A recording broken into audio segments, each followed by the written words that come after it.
Already कहीं ना कहीं इसी बिलासपुर शहर में जॉब में था, नगर पंचायत में, इसी शहर पे, और आज वही क्षेत्र है, नगर पंचायत ही है। लेकिन पता नहीं था कि कभी यहाँ पर सर्विस दिया करते थे, आज लोग हमें यहाँ पे सर्विस देते हैं। थैंक यू दोस्तों। आज से 7 साल पहले शुरुआत हुई सफर की। उस समय बिजनेस को सुनने का मौका मिला और जानने का मौका मिला। दोस्तों समझ में शुरुआत में कुछ भी नहीं आ रहा था।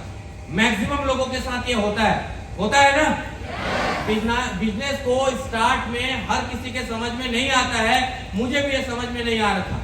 लेकिन दोस्तों बिजनेस को धीरे धीरे करना स्टार्ट किए, और जब करना स्टार्ट किए तो एक चीज समझ में आ गया कि बिजनेस रियली में करने में तो बहुत आसान है। बिजनेस करने में तो रियली आसान है। और उस समय मेरे अपने ग्रेट मेंटर्स ने एक चीज मुझे बताया हुआ था कि अवसर और दुर्घटना दो ऐसी चीज होती है जो इंसान को हमेशा बिना बताए ही आती है। I'm right? अवसर और दुर्घटना दो ऐसी चीज होती है जो इंसान को हमेशा बिना बताए हुए आती है, और ये अवसर मुझे भी बिना बताए हुए ही मिला हुआ था। मैं एक प्यारी सी स्टोरी से आपको समझाने का प्रयास करता हूँ। बहुत प्यारी सी स्टोरी है। इस स्टोरी ने मुझे इस अवसर को समझने में बहुत मदद किया। क्या आप सभी सुनना चाहते हैं? एक बार एक पंडित जी थे जो कि शिव जी के बहुत बड़े भक्त थे। शिव जी के बहुत बड़े भक्त थे, और वो लगभग बचपन से लेकर अपने बुढ़ापे के 60 ईयर तक कंटिन्यू एक मंदिर में, शिव जी के मंदिर में पूजा पाठ करते रहा करते थे हमेशा। दोस्तों 60 साल का उम्र निकल चुका था पूजा का पाठ करते हुए, पंडिताई करते हुए, लेकिन उनके लाइफ में कोई परिवर्तन नहीं आया हुआ था। लेकिन हाँ, एक चीज जरूर था कि विश्वास अडिग था। उनका विश्वास जो था भोलेनाथ के लिए, वो कभी कम नहीं हुआ, चाहे उनके लाइफ में कितने भी विपरीत परिस्थितियां आई। दोस्तों एक बार अचानक उस गांव में बरसात के समय में बहुत ज्यादा आंधी तूफान आई और बरसात हुआ। दोस्तों इतना ज्यादा पानी गिरा कि पूरा उस गांव में जो है पानी भर गया, पूरा 1-1 फीट तक। गांव के सारे लोग अपने अपने गांव से, अपने अपने घर से दूसरे गांव की ओर, दूसरे मैदान क्षेत्र की ओर, दूसरे पहाड़ी क्षेत्र की ओर जाना चालू कर दिए, पलायन करना चालू कर दिए। लेकिन पंडित जी को भी वहां गांव के कुछ लोगों ने बोला कि पंडित जी गांव में पानी भर रहा है, आप भी यहाँ से निकल चलिए, अभी भी आपके पास अवसर है, पानी का स्तर बढ़ता चला जा रहा है। पंडित जी बोले कि नहीं, मेरे भोलेनाथ है, मुझे बचाएंगे, कोई बात नहीं। वहां तक सही था। फिर पानी और बढ़ता गया। पानी लगभग इतना बढ़ गया कि मंदिर की सीढ़ियां डूब गई थी। सारे गांव वालों ने छोड़ो, अब वहां पे रेस्क्यू टीम आ गई, नाव लेकर आ गई, और पंडित जी को उन्होंने बोला कि पंडित जी नाव में बैठ जाइए, पानी का लेवल और बढ़ चुका है। पंडित जी ने बोला कि नहीं, मेरे भोलेनाथ आएंगे, जैसे कि कर्ण अर्जुन आएंगे वैसे ही भोलेनाथ आएंगे, ऐसा उनका कहना था। थोड़ा देर बाद पानी और बढ़ गया, मंदिर के अंदर पानी घुसने लग गया। दोस्तों यकीन मानिए, वहां पर फिर से कुछ लोग आए, और आने के बाद वहां पर बोले कि पंडित जी आइए, चलते हैं साथ में, अभी भी मौका है। उन्होंने बोला कि नहीं, भगवान आएंगे, मुझे बचाएंगे। पानी इतना बढ़ गया कि पानी का लेवल बहुत ज्यादा हो गया, और वो पंडित जो थे वो मंदिर के ऊपर चढ़ गए। ऊपर जैसे ही चढ़ गए, पानी का लेवल और बढ़ रहा था। ऊपर से हेलीकॉप्टर पे कुछ लोगों ने, रेस्क्यू टीम ने आया और पंडित जी से बोला कि पंडित जी आप तो आ जाइए। लेकिन पंडित जी ने फिर से बोला भगवान आएंगे। और लास्ट में एक ही चीज हुआ, भगवान तो आए थे लेकिन उन्होंने अवसर को नहीं पहचाना और उनकी मृत्यु हो गई। लास्ट में जब वो स्वर्ग लोक में गए तो वहां पर जाने के बाद भगवान से उन्होंने बहुत ज्यादा झगड़ा किया। उन्होंने बोला कि भगवान, मैं आपके साथ लगभग 60 साल तक आपको सर्विस दिया, ठीक है। उन्होंने भगवान से बोला, भगवान मैंने 60 साल तक आपको सर्विस दिया, लेकिन बदले में आपने मेरे साथ क्या किया? मैं जब डूब रहा था तो आप मुझे बचाने के लिए नहीं आए। जब मैं डूब रहा था तब आप मुझे बचाने के लिए नहीं आए। भगवान बहुत टाइम से सुन रहे थे। उसके बाद उसको समझाए, बेटा मैं तुम्हें बचाने आया हुआ था, सबसे पहले गांव वालों के रूप में, फिर नाव वालों के रूप में, फिर हेलीकॉप्टर लेके आया, लेकिन तुमने मुझे पहचाना नहीं। मैं अवसर तुम्हें देता रहा कि तुम्हारी जिंदगी बच जाए, लेकिन तुमने पहचाना नहीं, और इसलिए आज तुम्हारी मृत्यु हो गई। दोस्तों ऐसे ही हमारे लाइफ में हम सब कहीं ना कहीं कई लोगों के घर में अवसर लेकर जाते हैं और दोस्तों उन्हें पहचान में नहीं आता, वो भी उस पंडित जी की तरह निपटने वाले हैं।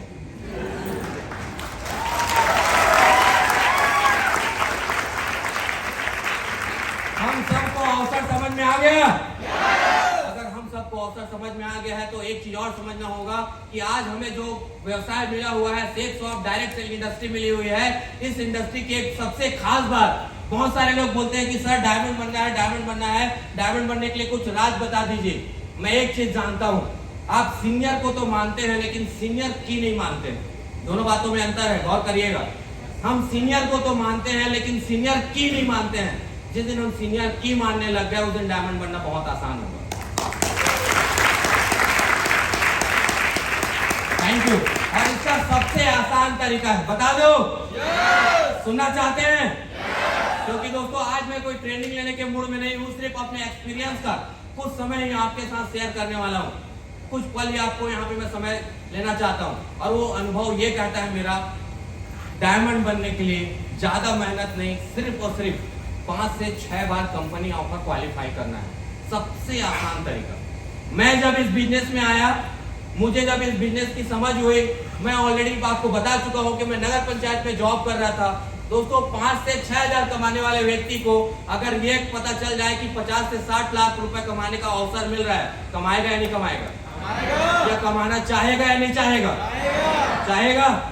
मुझे भी यही बताया गया कि आप यहाँ से 50 से 60 लाख रुपए कमा सकते हैं, लेकिन बदले में आपको यहाँ से 5 से 6 बार कंपनी ऑफर करना होगा। मैंने एक ही चीज बोला, सर करेगा, बिल्कुल मैं करेगा। मैंने यही ठान लिया क्योंकि मुझे एक चीज पता था कि जैसे यहाँ पे हमारे लीडर्स ने बोला ना कि अगर गरीबी हटाना है तो सेफ शॉप है, अगर गरीबी हटाना है तो सेफ शॉप है। मुझे भी ये चीज समझ में आ चुका था कि अगर 5-6 हजार की नौकरी से निकल कर अगर अच्छे लाखों रुपए की इनकम करनी है तो यही एक प्लेटफॉर्म मेरे लिए बना हुआ है। और मैंने कुछ सोचा नहीं, बस कंपनी ऑफर जो आया हुआ था उस कंपनी ऑफर पे मैंने फोकस करना स्टार्ट कर दिया। आज हमारे पास कंपनी ऑफर आ चुका है। दोस्तों हमें सिर्फ उस कंपनी ऑफर पे फोकस करना है, हमें उस कंपनी ऑफर पे फोकस करना है और वहां पे जो टारगेट है उस टारगेट को आसानी तरीके से अचीव करने के लिए अपने साथ आए हुए एक एक व्यक्ति के साथ प्लानिंग करना होगा। आज यहाँ पर ये 400 से ज्यादा लोग बैठे हुए हैं। मैं एक चीज बोल सकता हूँ कि अगर आप ठान लेते हो कि मुझे कंपनी ऑफर करना है ना, अगर आप ठान लेते हैं कि मुझे कंपनी ऑफर करना है तो दुनिया की कोई ताकत आपको कंपनी ऑफर क्वालिफाई करने से नहीं रोक सकती। दोस्तों कंपनी ऑफर क्वालिफाई करने से मेरे साथ क्या हुआ यह भी मैं बताऊंगा। दोस्तों कंपनी ऑफर क्वालिफाई करने से सबसे पहला बेनिफिट मेरे साथ जो हुआ कि मेरे पास ये दिक्कत था कि मेरे को पैसे नहीं आ रहे हैं। पैसे बहुत अच्छे से मैंने यहाँ पे कमाए, बहुत अच्छा से यहाँ पे अर्निंग बढ़ा। दूसरा महत्वपूर्ण चीज कि मेरे पास ये रोना रहता था कि सर लोग ज्वाइन नहीं कर रहे हैं। दोस्तों वो प्रॉब्लम भी दूर हुआ, बहुत अच्छे से टीम साथ में आई। तीसरा बेनिफिट ये हुआ कि मैं ये बोलता था कि सर मेरा लेवल कब जंप होगा, मैं लेवल कैसे तेजी से अचीव कर पाऊंगा, मेरा लेवल तेजी से अचीव हो पाया। चौथा महत्वपूर्ण चीज, मेरी बहुत अच्छी से एक हॉबी रही है कि मुझे घूमना फिरना अच्छा लगता है। मैं सर को हमेशा बोलता था सर मेरा ट्रिप कब क्वालिफाई होगा। कंपनी ऑफर क्वालिफाई करते ही यहाँ से फॉरेन ट्रिप और इंडिया ट्रिप दोनों क्वालिफाई करने का मौका मिला। और दोस्तों मैं आपसे एक बात बोलता हूँ, जब आप ऐसा सब अचीवमेंट लेंगे, आपकी जब ऐसी टेस्टमनी खड़ी होगी तो आपके टीम में आपको देखकर कुछ लोगों के अंदर प्रेरणा होगी या नहीं होगी? होगी ना। दोस्तों आपको देखकर अगर आपके टीम में सिर्फ 2 लोगों ने भी आपको कॉपी कर लिया ना तो कहीं कोई डाउट नहीं है, आपके जैसे काम करने वाले अगर 2 लोग भी आते हैं तो आपका अर्निंग, आपका अचीवमेंट, आपका लेवल, आपकी टीम साइज, आपका लीडरशिप, हर एक चीजें तेजी से आपको बढ़ता चला जाएगा। सिर्फ एक ही चीज है, कंपनी ऑफर क्वालिफाई करना। दोस्तों उसके लिए मुझे समझ में आ चुका था, आज आपके पास एक गोल्डन अपॉर्चुनिटी है, आपको वही अवसर मिल चुका है और वो अवसर है कंपनी ऑफर क्वालिफाई करने का। आज हमारे पास कंपनी ऑफर लक्ष्य आया हुआ है। हम सभी के पास जनवरी तक का समय है, 27 जनवरी तक का। दोस्तों मैं आपसे एक बात बोलता हूँ, समय तो पर्याप्त है, समय पर्याप्त है। अगर आज हम जागरूक नहीं होंगे, आज अगर हम अपनी आंखें नहीं खोलेंगे तो फिर से मैं ये बोलूंगा कि समय तो निकल रहा है। समय को तो ना आप रोक सकते हैं ना मैं। बस हमें एक चीज तय करना होगा कि सर मुझे करना है और उसके लिए मुझे दिन रात एक करना होगा।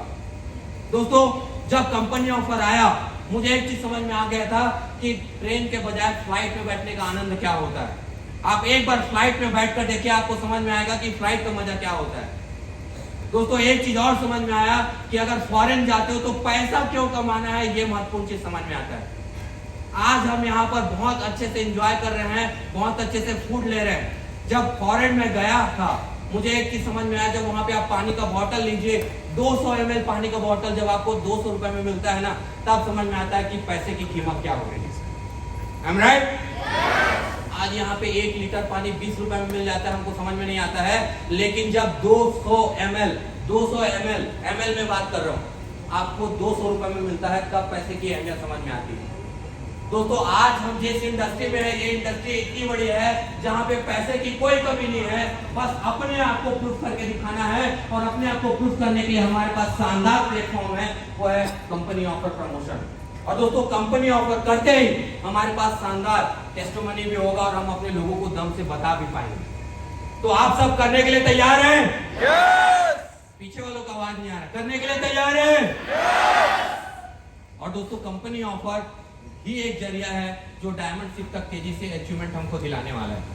मैं ज्यादा और कुछ नहीं बोलूंगा, बस अपनी वाणी को मैं यहीं पे विराम देने से पहले एक चीज जरूर कहना चाहूंगा कि इस बिजनेस में अगर सफलता हासिल करनी है तो ज्यादा बुद्धि लगाना बंद करना होगा, सिर्फ सीनियर जो बोल रहे हैं उस काम को करना होगा।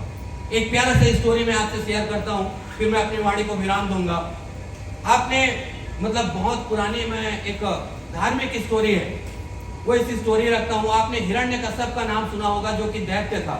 हिरण्यकश्यप ने बहुत ज्यादा तपस्या किया और तपस्या करने के बाद उसने वरदान मांगा कि मैं ना दिन में मरूं ना रात में, ना मैं दिन में मरूं ना रात में, ना मैं इंसान से मरूं ना देवता से, ना मैं जानवर से मरूं ना पक्षी से, ना मैं अस्त्र से मरूं ना शस्त्र से। उसने सारे प्रकार के अपने दिमाग दौड़ा डाले और उसने ब्रह्मदेव को खुश करके वरदान मांग लिया। लेकिन फाइनली उसका अंत हुआ या नहीं हुआ? लेकिन दोस्तों जिसने दिमाग नहीं दौड़ाया, अब मैं उसकी बात करता हूं। आपने रामायण सुना होगा, रामायण में भगवान श्री रामचंद्र जी के बारे में आपने सुना होगा। उनका राज तिलक होने वाला था, लेकिन उनको 14 वर्ष का वनवास हो गया। सुना आप सभी ने? दोस्तों 14 वर्ष का वनवास हुआ, तब वो सिर्फ राम कहलाते थे। लेकिन 14 वर्ष के वनवास के बाद जब उन्होंने अपने पिताजी के आज्ञा को माना, बिना किसी क्वेश्चन के, जब उन्होंने अपने पिताजी के आज्ञा को माना और वनवास में गए, तो 14 साल बाद जब वो आए तो वो सिर्फ राम नहीं रह गए, मर्यादा पुरुषोत्तम राम बन गए। दोस्तों